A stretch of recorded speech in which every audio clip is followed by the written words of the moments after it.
Hey everybody, Gabe Suarez here, Suarez Tactics. Just got done with some time on the weight pile, and I was checking my messages, and I've got a couple of questions from my Facebook group and also my Patreon members to clarify some of the points that I made about operating the traditional double action pistol.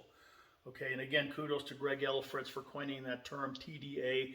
I think it's very descriptive of what we're talking about. Weapons like the Beretta 92, the SIG 226, the old Smith & Wesson 59 series, and of course the CZ 75 and its various iterations. Okay, this is my carry pistol right now, by the way. I've got 5 of them, just like this. CZ P01s, the Omega trigger, you know, I've talked about why I prefer these and why I'm using them and so on. I'm not going to reiterate that point here. Okay, but so anyway, one of these guys sent me a link to a video that was discussing the double action pistols. I think these are making a comeback because people are rediscovering the benefits of them, and so I'm hoping that we will see more and more from various gun companies. I know that, you know, CZ has got their various iterations of the 75 and the P07 and 09.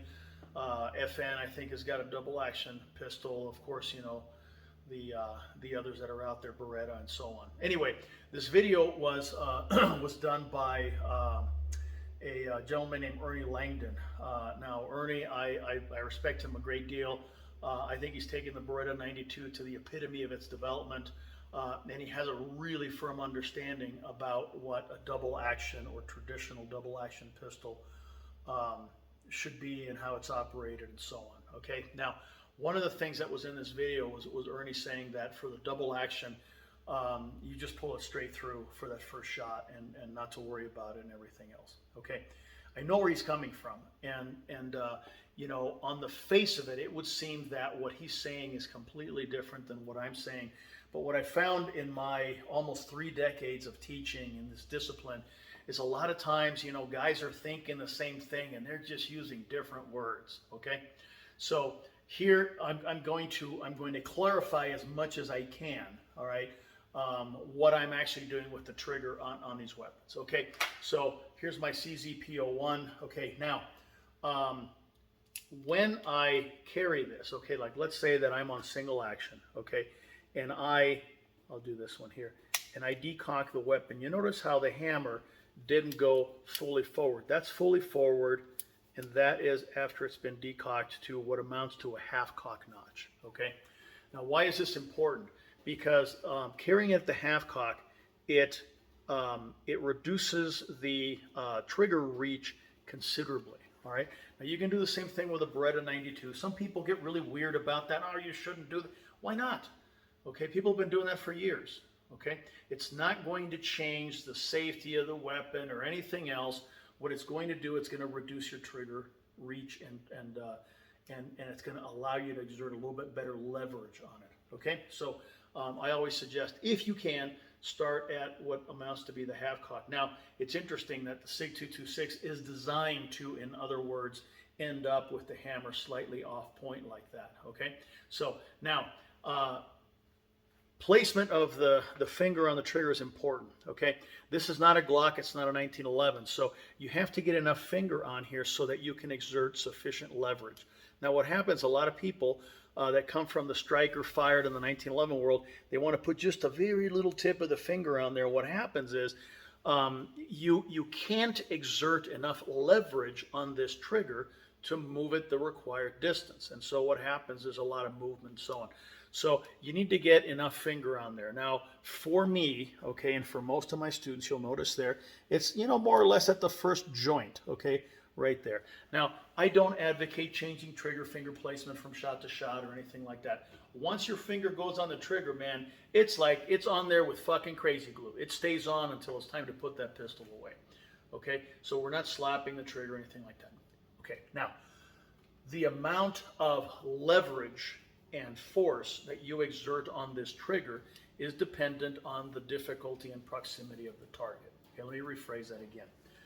All right, the amount of force and pressure as well as the speed depends on the proximity and difficulty of the target. So if I had an adversary 3 feet away, okay, I'm going to push out, and as I'm pushing out, I'm going to work the trigger, and I'm going to push all the way through without concern about anything else. Why? Because the margin for error is huge. Even shooting a face at 3 yards, that's 10 feet away, it's a huge target. Okay, now you've got to grab onto this thing with your big boy hands, okay, because if you have a weak left hand grip, you're going to exert all sorts of additional movement onto this pistol. Okay, so grip it like like you got some juice, okay, and then you push out and break that trigger for the close shots.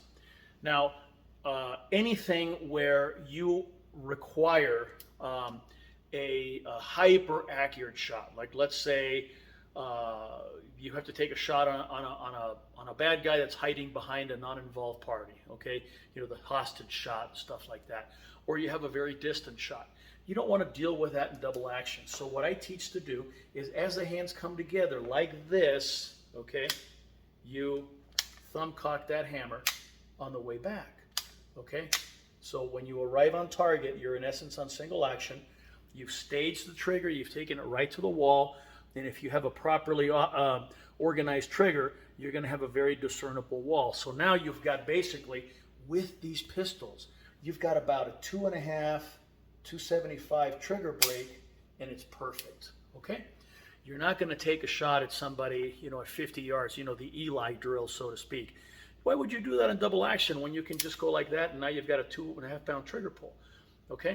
So it's perfectly acceptable to thumb cock that weapon on the way out. And the way it looks is very simple. Okay, so from here to here, okay? The draw is the same speed, the same motion. I'm not stopping, and I'm arriving on target fully cocked, okay? Now, there is an in-between, okay? There is an in-between, and that's what I call staging the trigger. And some of the guys that follow Ernie, they're saying, well, you don't stage the trigger, you either push straight through or, you just push straight through until you go to single action, okay? You're not going to exert the same amount of effort and pressure on this trigger for an adversary that jumps out at you from between cars as you are somebody 10 yards away or 15 yards away. It's going to be a little different. And so when I talk about staging the trigger, I'm not talking about bringing the trigger, well, let's see if I can't even do it right. I can't do it wrong, okay? I'm not talking about staging the trigger and holding it there. You see what I'm doing? I'm staging the trigger and I'm holding it there, waiting for something to happen while I refine my sight picture, okay? That's not what I'm talking about. What I'm talking about is as you punch out, you're moving that trigger back. Now, you are slowing the amount of pressure that you're exerting on this trigger as you reach the final position. But you're not actually stopping that hammer. The hammer doesn't stop moving. It continues moving. You're just being more careful as you reach the end, okay?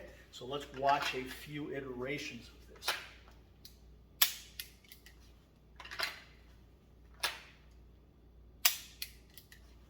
Okay? There's a dot on the wall that I keep up there specifically for this type of training. Okay, you notice my hammer doesn't stop moving. It keeps moving, but as I reach full extension and I am close to that wall, I slow myself down and I refine a little bit more, but the hammer keeps moving. That's what I mean by staging, not stopping the hammer and waiting for something to be perfect before I press all the way through, okay? So anyway, that's how I run these pistols. I've been running them like this for a very, very long time. I ran them like this when I carried a SIG 226 and a Smith 5906, back in the old days. And, I did really well, and I shot against a lot of guys that were running 1911s and other pistols. And you know what? I didn't give up anything to them. So if you choose this weapon platform because you feel that its attributes are beneficial to you, don't think that it's got to be done a certain way. Look at all the possibilities and examine them, and then develop the utmost skill set to run these weapons. Okay? So anyway, that's it, guys. Have a great weekend.